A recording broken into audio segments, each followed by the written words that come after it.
என் காத திருக வழிபா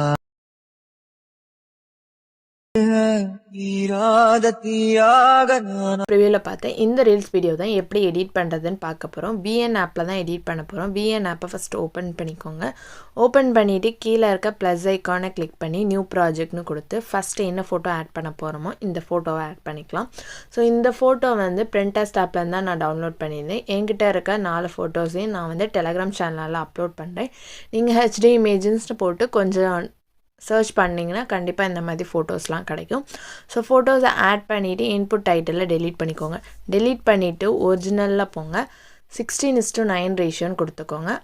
எடிட் பண்ணி முடிச்சதுக்கப்புறம் நீங்கள் வந்து 9:16 ரேஷியோக்கு சேஞ்ச் பண்ணி அதுக்கப்புறம் நீங்கள் அப்லோட் பண்ணுங்கள். டெலகிராமில் இன்ஸ்டாகிராமில் அப்லோட் பண்ணிக்கலாம். ஸோ வந்து நம்ம 9:16 ரேஷியோவில் எடிட் பண்ணும்போது கொஞ்சம் கஷ்டமாக இருக்கும். ஸோ அதனால் நான் வந்து 16:9 ரேஷியோவில் எடிட் பண்ணிவிட்டு அதுக்கப்புறம் நான் சேஞ்ச் பண்ணிக்குவேன். ஸோ நம்ம என்ன பண்ணிக்கலாம், இமேஜ் வந்து ரொட்டேட் பண்ணிவிட்டு நான் ஜூம் பண்ணிக்குவேன் கொஞ்சம். ஸோ இந்த அளவுக்கு செட் பண்ணியாச்சு. செட் பண்ணிவிட்டு இமேஜ் வந்து எவ்வளோ டியூரேஷனுக்கு நீங்கள் வீடியோ எடிட் பண்ண போகிறீங்களோ அவ்வளோ டியூரேஷனுக்கு ட்ராக் பண்ணி விட்டுக்கோங்க. ட்ராக் பண்ணி விட்டதுக்கப்புறம் PAA கிளிக் பண்ணிக்கலாம். PAA கிளிக் பண்ணிவிட்டு ஃபோட்டோஸ் அண்ட் வீடியோஸில் போய் ஸ்டாக் போங்க. ஸோ ஒயிட் கலரை ஆட் பண்ணிக்கோங்க. ஆட் பண்ணிவிட்டு கீழே ஸ்க்ரோல் பண்ணிட்டே வந்தீங்கன்னா மாஸ்க்னு ஒரு ஆப்ஷன் இருக்கும். அந்த ஆப்ஷனை கிளிக் பண்ணிவிட்டு ரெக்டாங்கிள்னு கொடுத்துக்கோங்க. கொடுத்துட்டு ரெக்டாங்கிளை அட்ஜஸ்ட் பண்ணிக்கோங்க. ஸோ மேலே இருக்க ஆரோ அண்ட் கீழே சைடில் இருக்க ஆரோ வச்சு கொஞ்சம் அட்ஜஸ்ட் பண்ணிக்கோங்க. அட்ஜஸ்ட் பண்ணிவிட்டு சைடில் பார்த்திங்கன்னா கர்வ் மாதிரி வர்றதுக்கு இந்த சைடில் ஒரு ஆப்ஷன் இருக்கும். ஸோ அதை மேலே மாதிரி எழுத்திங்கன்னா கர்வ் மாதிரி வந்துடும். ஸோ அதுக்கப்புறம் என்ன பண்ணுங்கள், டிக்குன்னு கொடுத்துக்கோங்க. கொடுத்துட்டு டிக்குன்னு கொடுத்துக்கலாம். கொடுத்ததுக்கப்புறம் அதை சென்டரில் கொஞ்சம் பெருசாக செட் பண்ணிக்கோங்க. செட் பண்ணதுக்கப்புறம் ஒப்பாசிட்டியில் போயிட்டு அதை 50% வந்து கம்மி பண்ணி விட்டுக்கோங்க ஒப்பாசிட்டி. அதுக்கப்புறம் டிக்குன்னு கொடுத்துக்கோங்க. கொடுத்துட்டு லாஸ்ட் வர ட்ராக் பண்ணி விட்டுக்கலாம். அதுக்கப்புறம் PAA கிளிக் பண்ணிவிட்டு ஃபோட்டோஸ் அண்ட் வீடியோஸில் ஸ்டாக்கில் போயிட்டு பிளாக் கலர் ஆட் பண்ணிக்கோங்க. மாஸ்கில் போங்க. ஸோ மாஸ்க் போயிட்டு ரெக்டாங்கிள்னு கொடுத்துட்டு ஸோ இந்த மாதிரி இருக்கும். இதில் சைடில் பார்த்திங்கன்னா அந்த கர்வ் மட்டும் மேலே லைட்டாக லிஃப்ட் பண்ணி விட்டுக்கோங்க. லிஃப்ட் பண்ணி விட்டுட்டு டிக்குன்னு கொடுத்துக்கலாம். ஸோ கரெக்டாக ஒரு ஸ்கொயர் மாதிரி வச்சுக்கோங்க. வச்சுட்டு டிக் கொடுத்துட்டு ஸோ இதை நல்லா சின்னதாக்கிக்கலாம். ஸோ சின்னதாக்கிட்டு பொசிஷன் ஒரு ஆப்ஷன் கீழே இருக்கும். ஸோ அதை வச்சு மூவ் பண்ணிங்கன்னா உங்களுக்கு ஈஸியாக இருக்கும். ஸோ கரெக்டாக இந்த இடத்துல வந்து ஸோ இந்த இடத்துல நான் செட் பண்ணிவிட்டு இதே என்ன பண்ணுங்கள், லாஸ்ட் வரைக்கும் ட்ராக் பண்ணி விட்டுக்கோங்க. ட்ராக் பண்ணி விட்டதுக்கப்புறம் மியூசிக் ஆட் பண்ணிக்கலாம். மியூசிக்கில் போயிட்டு மை மியூசிக் போங்க. ஸோ உங்களுக்கு என்ன சாங் வேணுமோ அந்த சாங் வந்து ஆட் பண்ணிக்கலாம். ஸோ ஆட் பண்ணிவிட்டு டிக் கொடுத்துக்கோங்க. ஸோ மியூசிக்கும் ஆட் பண்ணியாச்சு. அதுக்கப்புறம் டெக்ஸ்ட்டை கிளிக் பண்ணிவிட்டு ஆட் ஹெட்டிங்னு கொடுத்துக்கோங்க. கொடுத்துட்டு ஃபாண்ட் நீங்கள் வந்து டெக்ஸ்ட் எதுவும் ஆட் பண்ணனா உங்களுக்கு ஒரே ஒரு ஹார்ட் எமோஜிஸ் மட்டும் ஆட் பண்ணிக்கோங்க. ஆட் பண்ணி இதை வந்து அந்த பிளாக் கலரில் பாக்ஸ் இருக்குல்ல அதுக்குள்ளே செட் பண்ணணும் நீங்கள். ஸோ நல்லா சின்னதாக்கிட்டு கீழே பொசிஷன் ஒரு ஆப்ஷன் இருக்கும்.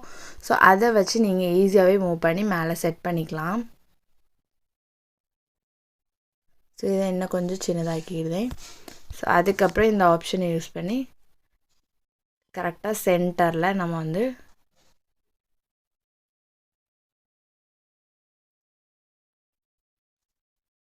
ஸோ இந்த மாதிரி சென்டரில் ஃபிக்ஸ் பண்ணிவிட்டு இதையும் என்ன பண்ணுங்கள், லாஸ்ட் வரைக்கும் ட்ராக் பண்ணி விட்டுக்கோங்க. ட்ராக் பண்ணி விட்டதுக்கப்புறம் டெக்ஸ்ட்டை கிளிக் பண்ணிவிட்டு திருப்பி சாங்கோட நேம் ஆர் படத்தோட நேம் உங்களுக்கு என்ன வேணுமோ அதை வந்து நீங்கள் ஜஸ்ட் வந்து டைப் பண்ணிக்கலாம். ஸோ வந்து உங்களுக்கு என்ன டெக்ஸ்ட் வேணுமோ அந்த டெக்ஸ்ட்டை ஆட் பண்ணிவிட்டு இந்த இடத்துல செட் பண்ணிக்கோங்க.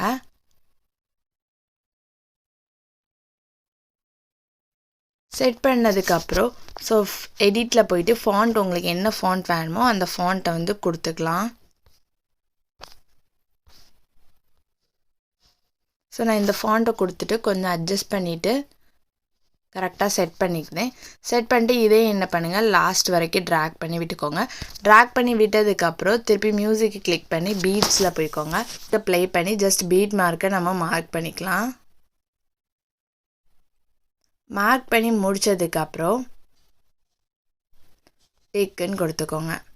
கொடுத்துட்டு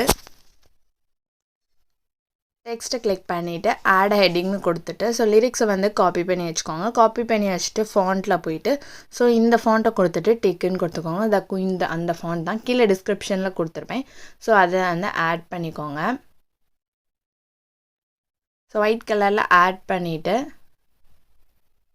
இல்லைனா உங்களுக்கு வேறு கலர்ஸ் வேணாலும் கூட நீங்கள் ஆட் பண்ணிக்கலாம். ஸோ அதுக்கப்புறம் ஷேடோவை நான் எனேபிள் பண்ணி விட்டுக்கிறேன். நெக்ஸ்ட்டு கொடுத்துட்டு ஃபஸ்ட்டு பீட் மார்க் வர வச்சுக்கோங்க. வச்சுட்டு மோஷனில் போயிட்டு இன் அனிமேஷனில் ஃபேன்னு கொடுத்து 0.2ன்னு கொடுத்துக்கோங்க. அவுட் அனிமேஷனில் 0.2ன்னு கொடுத்துக்கலாம். கொடுத்து டிக்குன்னு கொடுத்துக்கோங்க. ஸோ அதுக்கப்புறம் டூப்ளிகேட் கிளிக் பண்ணிவிட்டு ஸோ அடுத்த லிரிக்ஸை ஆட் பண்ணிக்கோங்க. ஸோ அடுத்த பீட் மார்க் வச்சுட்டு இதே மாதிரி லாஸ்ட் வர டூப்ளிகேட் பண்ணி லிரிக்ஸை வந்து நம்ம ஆட் பண்ணி வச்சுக்கலாம்.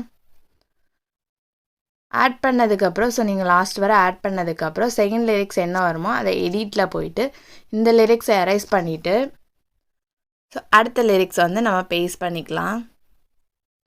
பேஸ்ட் பண்ணிட்டு ஸோ இதே மாதிரி தான் என்ன பண்ணுங்கள், லிரிக்ஸை வந்து லாஸ்ட் வரைக்கும் பேஸ்ட் பண்ணிக்கோங்க. பேஸ்ட் பண்ணிவிட்டு மேலே இருக்க எக்ஸ்போர்ட்டை கிளிக் பண்ணிவிட்டு எக்ஸ்போர்ட்னு கொடுத்துக்கோங்க.